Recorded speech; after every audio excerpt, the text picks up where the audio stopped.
Benar-benar mengejutkan. Inilah skuad termewah Timnas Indonesia di FIFA Series. John Hartman turunkan pemain bintang untuk perkuat Timnas Indonesia di FIFA Series. Tonton sampai habis ya. Not to think too much. I cannot think of scoring goals. It's not how it works. You know, I scored 5 goals against Moldova. Sebanyak 3 pemain ini sudah di ACC FIFA untuk dinaturalisasi dan memperkuat Timnas Indonesia. Salah satunya bisa menjadi pesaing Maarten Paes dan Emil Audero di bawah Mister Gawang. Timnas Indonesia memasuki era baru dengan John Hartman ditunjuk sebagai kepala pelatih. Ia akan memimpin skuad Garuda selama 2 tahun dengan opsi perpanjangan selama 2 tahun lagi. Tantangan pertama John Hartman di Timnas Indonesia akan terjadi pada Maret mendatang. Tim Merah Putih bakal berlaga dalam turnamen FIFA Series 2026 yang digelar di Stadion Utama Gelora Bung Karno. Timnas Indonesia dijadwalkan bertemu Saint Kitts and Nevis pada pertandingan pertama, 27 Maret 2026. Jika meraih kemenangan, Jai Itzes dan rekan-rekannya akan menantang pemenang duel antara Bulgaria dan Kepulauan Solomon. Partai final akan digelar di Stadion Utama Gelora Bung Karno pada 30 Maret. Adapun laga perebutan peringkat ketiga juga akan berlangsung di venue yang sama pada tanggal tersebut. Setelah itu, Rizky Ridho dan kawan-kawan akan menghadapi turnamen Piala AFF 2026. Timnas Indonesia bergabung di grup A bersama Vietnam, Kamboja, Singapura, serta Brunei Darussalam atau Timor Leste. Jelang debutnya bersama Timnas Indonesia, menarik juga dinantikan pemain naturalisasi yang akan direkrut oleh John Hartman. Apalagi, beberapa posisi dianggap masih kekurangan pemain. Berikut 3 pemain yang sudah mendapat ACC dari FIFA dan bisa dinaturalisasi untuk memperkuat Timnas Indonesia. Pemain MacArthur FC ini mengaku sudah dikontak langsung oleh pelatih Timnas Indonesia, John Hartman. Hal ini memperbesar peluangnya untuk dinaturalisasi dan menjadi bagian skuad Garuda. Luke Vickery mengaku memiliki darah Indonesia dari sang nenek di jalur ibu yang lahir di Medan, Sumatera Utara. Selain itu, ia juga bisa memperkuat Amerika Serikat atau Australia. Pemain 20 tahun ini berposisi sebagai winger dan sedang mendapat sorotan di Liga Australia pada musim ini. Ia bermain sebanyak 20 laga untuk MacArthur FC dan berhasil mencetak 5 gol serta 3 assist. Jika berhasil dinaturalisasi, Luke Vickery bisa menjadi tambahan tenaga baru, khususnya di lini depan Timnas Indonesia. Ilyas Al-Haf tengah menjalani periode yang cukup mengesankan bersama Bangkok United di Liga Thailand. Dalam 25 laga yang telah dimainkan musim ini, ia sukses mencetak 6 gol dan 2 assist. Winger 28 tahun tersebut memiliki darah Indonesia dari kakek dan neneknya yang berasal dari Solo, Jawa Tengah. Hal ini membuatnya tidak akan sulit jika ingin dinaturalisasi. Kehadiran Ilyas Al-Haf akan membuat lini depan, khususnya di sektor winger, semakin tebal. Selain itu, pengalamannya bermain di kompetisi Asia Tenggara akan membuatnya lebih mudah beradaptasi. Tony Cowan mengejutkan publik sepak bola Indonesia setelah mengikuti uji coba bersama klub raksasa Liga Spanyol Atletico Madrid. Sebuah kesempatan yang jarang didapatkan oleh pemain asal Indonesia. Berposisi sebagai kiper, Tony Cowan berpotensi menggeser Emil Audero dan Maarten Paes jika kariernya terus menanjak. Apalagi dengan pengalamannya bermain di klub sekelas Atletico Madrid. Ia memiliki darah Indonesia dari sang ibu. Sang kakek dari pihak ibu lahir dan menghabiskan masa kecilnya di Bali sehingga mengalir darah Indonesia.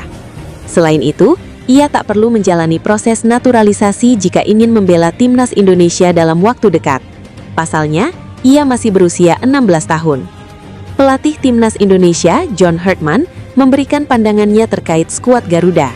Ia menilai kekuatan yang dimiliki Timnas Indonesia dapat menjadi berkah sekaligus kutukan.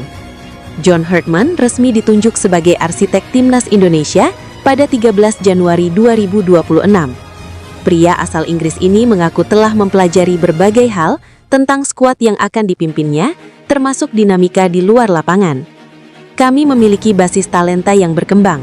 Anda bisa melihat keunggulan kualitatif mulai meningkat, dan ada juga Presiden PSSI seperti Insinyur Erick Thohir yang visioner dan benar-benar ingin membawa negaranya ke level berikutnya. Anda benar-benar membutuhkan sosok yang visioner.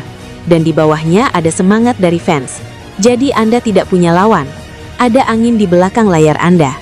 Ucapnya menambahkan. Dari situasi tersebut, Hurtman menilai timnas Indonesia tidak hanya memiliki keuntungan.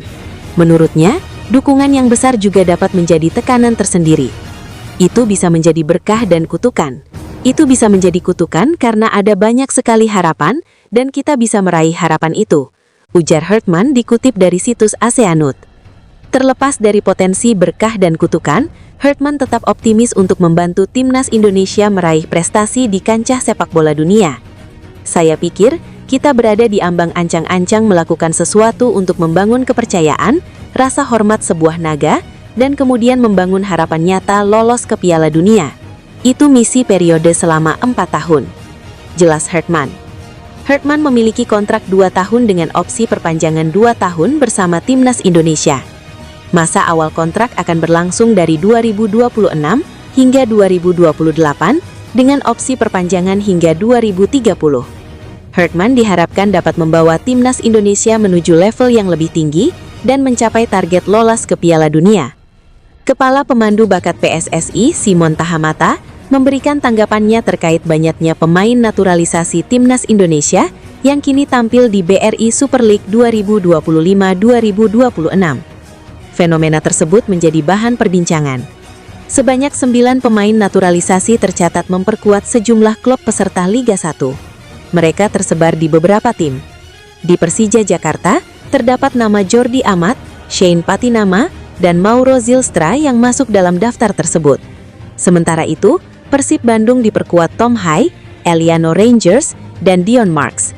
Dewa United memiliki Ivar Jenner serta Rafael Struijk dalam skuadnya musim ini. Adapun Bali United diperkuat oleh Jens Raven. Kehadiran para pemain tersebut memunculkan isu di media sosial yang mengatakan bahwa mereka memilih bermain di BRI Super League agar lebih mudah dipanggil timnas Indonesia ke Piala AFF. Asumsi tersebut berkembang luas dalam beberapa waktu terakhir, tapi telah dibantah PSSI. Menanggapi pertanyaan mengenai banyaknya pemain naturalisasi yang tampil di BRI Super League, Simon menyampaikan pandangannya terkait arah pembinaan sepak bola nasional. Ia menekankan pentingnya melihat potensi yang ada di dalam negeri. Naturalisasi campur dengan timnas di sini. Sekali lagi, Indonesia besar, ada banyak talenta di sini, ujar Simon kepada wartawan. Ia juga menyampaikan pesan khusus kepada para pelatih yang menangani anak usia muda di berbagai daerah. Menurutnya, pembinaan sejak dini memegang peran penting bagi masa depan tim nasional. Sekarang saya mau memberi pesan kepada pelatih-pelatih yang mulai dengan anak-anak muda, katanya. Simon menyatakan bahwa pelatih memiliki pengaruh besar terhadap perkembangan anak usia 12 hingga 13 tahun yang sedang belajar sepak bola. Ia meminta agar para pelatih memberikan contoh yang baik dalam proses pembinaan. Saya ajak mereka main bola. Mereka mempengaruhi anak-anak 12, 13 tahun. Jangan sampai mereka lihat contoh tidak bagus, tutur Simon. Melatih dengan anak-anak, kita punya masa depan juga untuk bermain di tim nasional. Contoh naturalisasi semua. Kalau saya akan cari anak-anak di sini, karena di sini ada banyak paket. Indonesia besar, ya, imbuhnya. Benar-benar tidak masuk akal. PSSI mengamuk, panggil Mbappe dan Haaland di FIFA Series. Ini benar-benar di luar dugaan. Mbappe dan Haaland akui sudah dihubungi PSSI. Tonton sampai habis ya. Nama pemain keturunan kembali menjadi perbincangan dalam dinamika pembangunan skuad timnas Indonesia. Kali ini, sorotan mengarah pada winger berdarah Indonesia Maroko, Ilyas Al-Haft, yang menunjukkan performa menjanjikan bersama klub Thai League Bangkok United. Pemain berusia 26 tahun tersebut tampil impresif saat membantu timnya menaklukkan MacArthur FC dengan skor 2-0 pada leg pertama kompetisi Asia. Ia menyumbang gol pada menit ke-37 sebelum digantikan pada babak kedua. Kontribusi itu membuat catatan golnya bertambah menjadi 3 dari 6 laga di kompetisi Asia, sekaligus mengoleksi 6 gol dan 2 assist dari total 25 penampilan musim ini. Penampilan konsisten tersebut kembali membuka diskusi soal peluang naturalisasi. Terlebih, Pergantian kepemimpinan di bangku pelatih Timnas Indonesia membuat pemantauan pemain diaspora kembali diperluas, termasuk mereka yang sebelumnya belum mendapat kesempatan. Nama Ilyas sebenarnya bukan hal baru dalam pembahasan calon pemain naturalisasi. Pada 2024 lalu, pengamat sepak bola nasional Roni Pangamanan sempat mengungkapkan bahwa sang pemain sudah diajukan ke federasi. Pak Ketua Umum PSSI, Pak Erick Thohir, sudah mendapatkan nama Ilyas Al-Hafd dan saya coba memberikan nama Ilyas Al-Hafd ini ke beliau, ujar Bung Ropan pada kanal YouTube pribadinya. Dan beliau sudah teruskan ke Shin Tae-yong untuk dilihat, dipertimbangkan, sudah ada di tangan Shin Tae-yong, semua tergantung STY, tambah Bung Ropan. Ilyas memiliki garis keturunan Indonesia dari kakek dan nenek yang berasal dari Solo, Jawa Tengah. Faktor ini membuka peluang administratif untuk proses naturalisasi. Bahkan ia pernah terlihat mengibarkan bendera Indonesia saat merayakan keberhasilan bersama Sparta Rotterdam. Gestur yang sempat memicu spekulasi kuat mengenai kedekatannya dengan tanah air. Kini, dengan pendekatan baru dalam pemantauan pemain di era kepelatihan yang berbeda, peluang itu kembali mencuat. 6 keuntungan jika bergabung ke Timnas Indonesia. Ilyas dikenal sebagai pemain serba bisa. Posisi utamanya adalah sayap kanan, tetapi ia juga dapat dimainkan di sayap kiri, gelandang serang, hingga penyerang tengah. Fleksibilitas seperti ini sangat berharga dalam sepak bola modern yang menuntut adaptasi taktik tinggi. Kariernya ditempa di sistem sepak bola Belanda, termasuk bersama Sparta Rotterdam dan Almere City. Ia juga sempat merasakan pengalaman di Liga Armenia.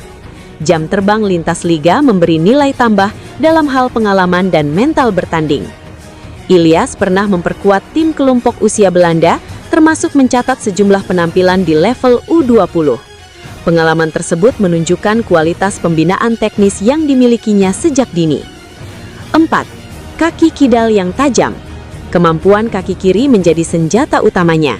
Beberapa gol penting di kompetisi sebelumnya lahir dari kaki dominan tersebut, termasuk kontribusi kemenangan di Liga Armenia. 5. Skill individu dan umpan kreatif. Ia dikenal memiliki kemampuan dribble 1 lawan 1 yang efektif, serta umpan terobosan akurat.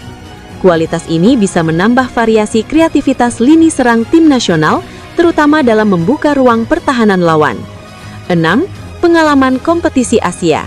Bermain di Thai League dan kompetisi antar klub Asia memberinya adaptasi terhadap gaya permainan kawasan. Hal ini dapat mempermudah integrasi jika harus menghadapi lawan regional di level tim nasional. Nama Luke Vickery mulai mencuri perhatian publik sepak bola Asia Tenggara.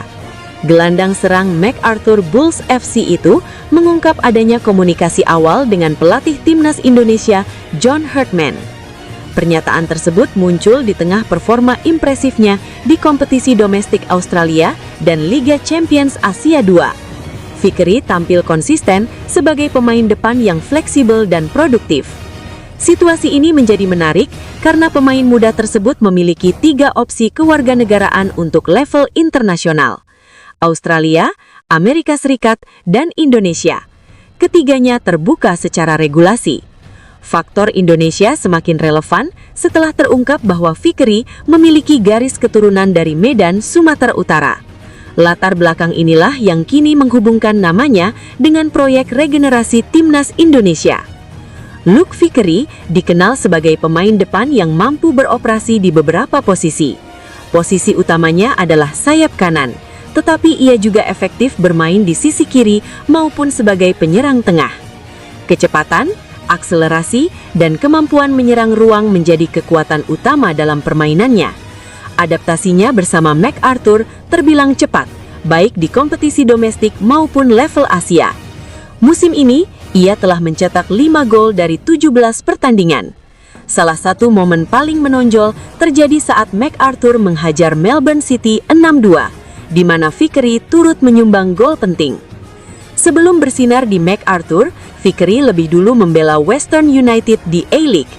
Pada musim 2024-2025, ia mencatat 1 gol dan 1 assist dari 11 penampilan di kasta tertinggi sepak bola Australia. Aspek paling menarik dari sosok Fikri adalah latar belakang keluarganya. Darah Indonesia mengalir dari sang nenek di jalur ibu yang berlahir di Medan, Sumatera Utara.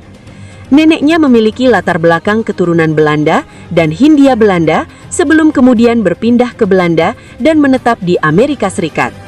Garis keturunan ini membuka peluang administratif untuk Fikri membela Indonesia.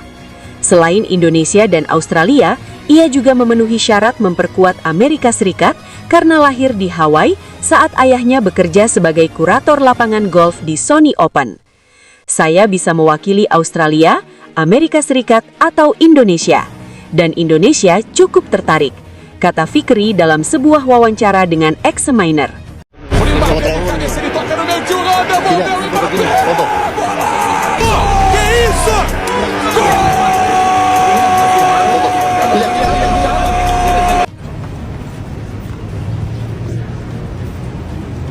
Kita sedang urus administrasinya. Kita tunggu angkat sumpahnya, rencana mungkin hari ini. Ketua Badan Tim Nasional BTN, Sumarji, memastikan tidak ada penambahan pemain naturalisasi. Kepastian ini diungkapkannya usai pelatih Timnas Indonesia, John Hartman, kembali dari Eropa. Beberapa waktu lalu, John Hartman terbang ke Eropa untuk bertemu para pemain Timnas Indonesia. Selain itu, pelatih asal Inggris tersebut juga dikabarkan ingin mencari pemain keturunan. Nantinya, para pemain keturunan itu dipersiapkan untuk menghadapi sejumlah agenda penting Timnas Indonesia. Dalam waktu dekat, skuad Garuda akan tampil di ajang FIFA Series pada Maret 2026. Selain itu, tim Merah Putih juga dijadwalkan menghadapi Piala AFF 2026. Dua turnamen tersebut akan menjadi ajang bagi John Hartman untuk melihat kekuatan skuadnya. Beberapa nama pun disebut-sebut masuk dalam radar John Hartman untuk diajukan naturalisasi kepada PSSI, mulai dari Pascal Struijk, Tristan Guyer, Jensen Selt, hingga Jayden Osterwolde. Namun hal tersebut tampaknya tidak akan terjadi dalam waktu dekat. Pasalnya, PSSI memastikan tidak akan ada penambahan pemain naturalisasi baru untuk Timnas Indonesia. Sementara belum, kita tidak usah bicara itu, ujar Sumarji di Indomilk Arena, Tangerang, Rabu 11 Februari 2026. Sumarji menyatakan saat ini lebih baik menjaga dan meningkatkan pemain yang sudah ada, sebab Timnas Indonesia harus memulai lagi dari nol usai gagal ke Piala Dunia 2026. Fenomena pemain naturalisasi pulang ke Liga Indonesia kembali menjadi perbincangan hangat di kalangan pecinta sepak bola nasional. Dalam beberapa bulan terakhir, sejumlah pemain diaspora dan keturunan yang sebelumnya berkarir di Eropa memilih kembali merumput di kompetisi domestik. Kondisi ini memunculkan dugaan bahwa pemain naturalisasi pulang ke Liga Indonesia tidak lepas dari kepentingan Piala AFF 2026. Isu pemain naturalisasi pulang ke Liga Indonesia semakin ramai setelah muncul analisis dari sejumlah pengamat dan kreator konten sepak bola. Mereka menilai kepulangan massal pemain diaspora terkesan tidak wajar, terutama karena sebagian besar masih berada dalam usia produktif dan dinilai mampu bersaing di level Eropa. Dugaan ini pun mengarah pada strategi PSSI dalam menyiapkan tim nasional menghadapi Piala AFF 2026. Turnamen regional tersebut disebut-sebut menjadi target utama untuk mengembalikan citra federasi setelah kegagalan di level dunia. Dalam beberapa bursa transfer terakhir, publik dikejutkan dengan kembalinya sejumlah pemain keturunan ke Liga Indonesia. Nama-nama seperti Rafael Struijk, Eliano Reinders, Shane Patinama, Mauro Zylstra, hingga Cyrus Margono menjadi contoh pemain yang memilih pulang meski masih berusia muda. Secara teori, pemain-pemain tersebut masih memiliki peluang untuk mencari klub baru di Eropa, baik di kasta kedua maupun ketiga. Namun keputusan kembali ke tanah air justru memunculkan tanda tanya besar. Pengamat menilai langkah ini bertolak belakang dengan praktik di negara lain.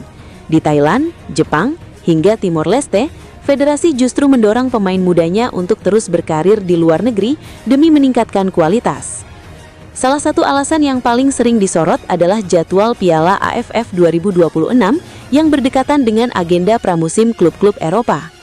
Pada periode tersebut, pemain yang masih berstatus abroad hampir dipastikan sulit mendapat izin membela tim nasional. Jika pemain masih terikat klub Eropa, mereka cenderung diwajibkan mengikuti agenda pramusim demi menjaga posisi di tim utama. Akibatnya, peluang membela Indonesia di Piala AFF menjadi kecil. Berbeda halnya jika pemain sudah bermain di Liga Indonesia. PSSI dinilai lebih mudah berkoordinasi dengan klub lokal, baik melalui penyesuaian jadwal maupun kebijakan khusus. Dengan begitu, pemain dapat dipastikan tersedia saat turnamen berlangsung. Kita fokus yang ada ini harus kita rawat, kita maintain, dan kita kuatkan mentalnya, karena kita harus mengawali dari nol lagi, katanya. Timnas Indonesia akan berpartisipasi di ajang FIFA Series yang akan digelar di Jakarta pada Maret 2026 mendatang. FIFA sebelumnya menunjuk Indonesia sebagai salah satu tuan rumah sekaligus wakil dari Asia yang dipercaya menyelenggarakan ajang 2 tahunan tersebut. FIFA Series 2026 Jakarta akan diikuti oleh Timnas Indonesia, Bulgaria UEFA, Kepulauan Solomon OFC, dan Saint Kitts and Nevis CONCACAF. Timnas Indonesia akan menantang wakil dari CONCACAF, Saint Kitts and Nevis pada laga pertama. Sementara itu, Bulgaria akan bersua wakil Oseania, Kepulauan Solomon. Timnas Indonesia disebut awali FIFA Series lawan Saint Kitts and Nevis. Melihat peta persaingan, Bulgaria menjadi tim dengan peringkat tertinggi yaitu 88 dunia. Sedangkan Indonesia berada di urutan kedua dengan 122. Diikuti Kepulauan Solomon dengan 152 dan Saint Kitts and Nevis dengan 154. Sistem yang digunakan yaitu mini turnamen dengan format single match atau fase gugur. Pemenang pada babak semifinal akan bertanding di laga final. PSSI telah memberikan konfirmasi mengenai penyelenggaraan FIFA Series 2026 yang akan berlangsung di Stadion Utama Gelora Bung Karno, Jakarta. Federasi Futsal Indonesia mengumumkan serangkaian agenda padat bagi Timnas Futsal Indonesia di berbagai jenjang. Ini dilakukan setelah Timnas Futsal Indonesia berhasil meraih posisi runner-up atas ajang AFC Futsal 2026. Timnas Futsal Indonesia mencetak sejarah lolos ke final AFC Futsal 2026. Namun, tim Garuda Futsal harus mengakui keunggulan Iran dalam drama adu penalti di Indonesia Arena, Jakarta, Sabtu, 7 Februari 2026. Pertandingan berlangsung sangat ketat dengan skor 5-5 hingga babak tambahan waktu. Nasib Timnas Futsal Indonesia ditentukan melalui adu penalti di mana mereka kalah 4-5 dari Iran. Meskipun menelan kekalahan di final, Muhammad Iqbal dan rekan-rekannya diimbau untuk tidak larut dalam kesedihan. Berbagai agenda internasional lain sudah menanti mereka. Agenda terdekat FFI adalah mengirimkan Timnas Futsal Indonesia Putri ke Piala AFF Futsal Putri 2026. Turnamen tersebut akan diselenggarakan pada 23 Februari sampai 1 Maret 2026 di Thailand. Yang paling dekat sebenarnya agenda Timnas Futsal Putri Indonesia. Mereka akan mengikuti Piala AFF Futsal Putri 2026 dan dalam 2 minggu ke depan sudah berangkat, kata Ketua FFI Mikael Sianipar. Setelah itu giliran Timnas Futsal Indonesia yang akan berlaga di Piala AFF Futsal 2026. Ajang ini akan berlangsung pada 5-12 April 2026 di Thailand. Indonesia menyandang status sebagai juara bertahan di kompetisi ini. Tim Garuda Futsal bertekad mempertahankan juara. Salah satu agenda penting lainnya adalah mengirimkan Timnas Futsal Indonesia U17 ke Spanyol. Mereka akan mengikuti turnamen internasional pada Juni 2026. Untuk kelompok usia Timnas Futsal Indonesia U17 akan bermain di Spanyol pada Juni. Detail teknisnya terus kami rapihkan dan persiapkan, jelas Mikael Sianipar. Tak hanya itu, Timnas Futsal Putri U16 Indonesia juga akan berlaga di Piala AFF Futsal Putri 2026 pada 22 Desember 2026 di Thailand. Ajang yang sama juga akan diikuti oleh Timnas Futsal Putri U19 Indonesia. Mereka akan berkompetisi di Piala AFF Futsal Putri U19 2026 pada waktu dan lokasi yang serupa. Selain mengikuti berbagai turnamen internasional, FFI juga memiliki harapan besar. Mereka harap Indonesia kembali menjadi tuan rumah ajang Four Nations Series 2026. Apa sebenarnya naturalisasi itu? Kok kayaknya jalan pintas untuk membuat seseorang jadi warga negara lalu kita elulukan dan kemudian main, selesai. Pertama adalah pemberian kewarganegaraan bagi 3 pemain sepak bola timnas Indonesia akan dinaturalisasi. PSSI telah menerima informasi dari FIFA mengenai format yang akan digunakan dalam FIFA Series 2026. Emang pemain-pemain naturalisasi lu mau kemanain? Dibalikin. Pernyataan ini disampaikan oleh anggota Komite Eksekutif PSSI, Arya Sinulinga. Timnas Indonesia akan berlaga sebagai tuan rumah ajang FIFA Series 2026 yang dijadwalkan berlangsung pada akhir Maret mendatang. Berdasarkan informasi terkini, Indonesia berpeluang menghadapi Saint Kitts and Nevis pada laga pertama. Selain Indonesia dan Saint Kitts and Nevis, dua negara lain yang turut ambil bagian dalam FIFA Series di Indonesia ialah Bulgaria dan Kepulauan Solomon.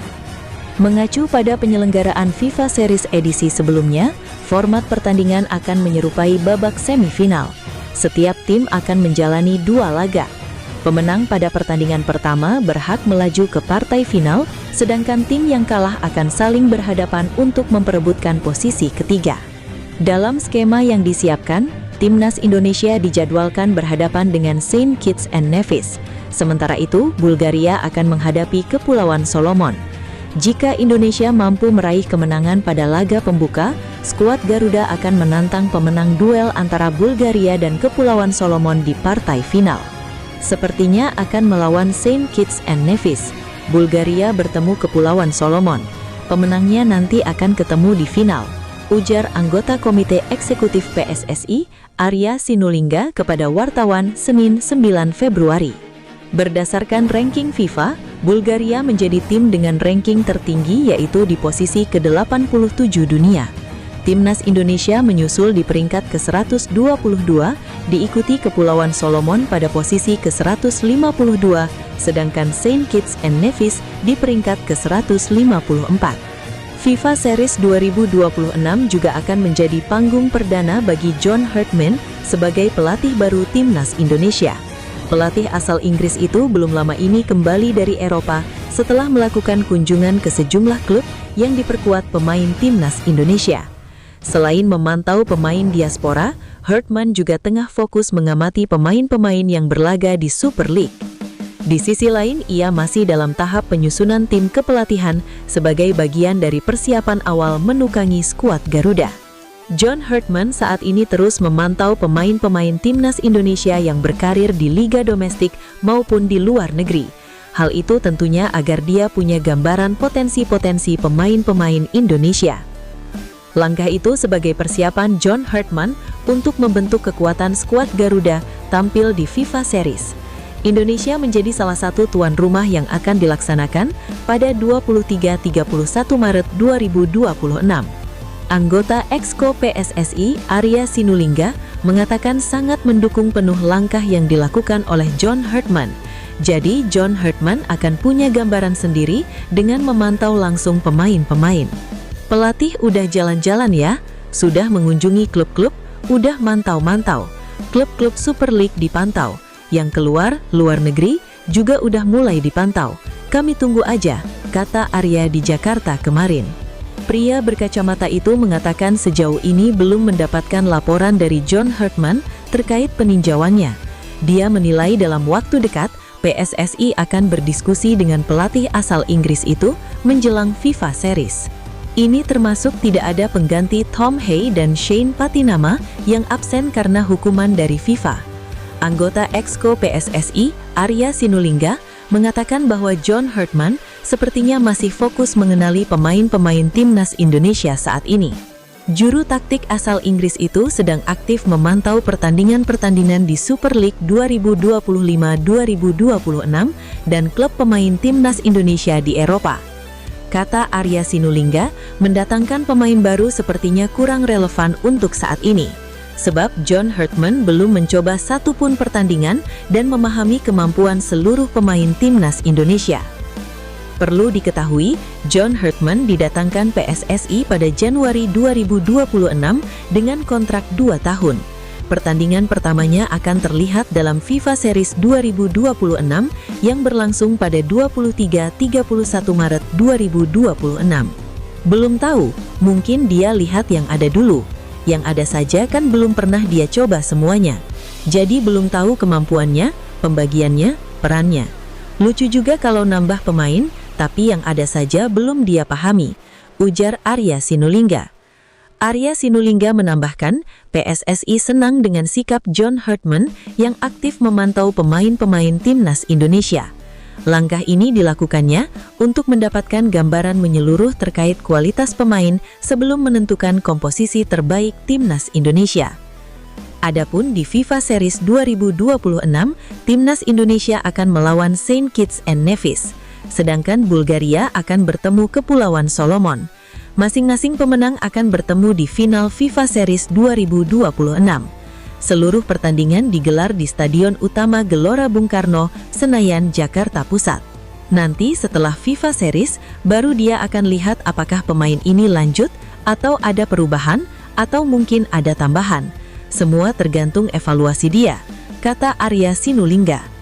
Arya Sinulinga menambahkan, sejauh ini John Hartman belum memberikan laporan resmi kepada PSSI untuk menambah pemain baru. Dia menilai waktu yang tersisa terlalu singkat untuk melakukan proses penambahan pemain baru. Belum ada kabar, apalagi ini sudah terlalu dekat. Bulan Maret FIFA Series, sekarang sudah Februari, terlalu dekat untuk melakukan naturalisasi. Setiap pelatih pasti punya komposisi yang berbeda, disesuaikan dengan skema permainan dia. Jadi sekarang fokusnya yang ada dulu, pungkas Arya Sinulinga. Pernyataan tersebut disampaikan oleh anggota Exco PSSI, Arya Sinulinga. Selain Timnas Indonesia, ada Saint Kitts and Nevis, Kepulauan Solomon dan Bulgaria di FIFA Series 2026. PSSI mengkonfirmasi bahwa FIFA Series hanya akan digelar dalam 3 pertandingan saja.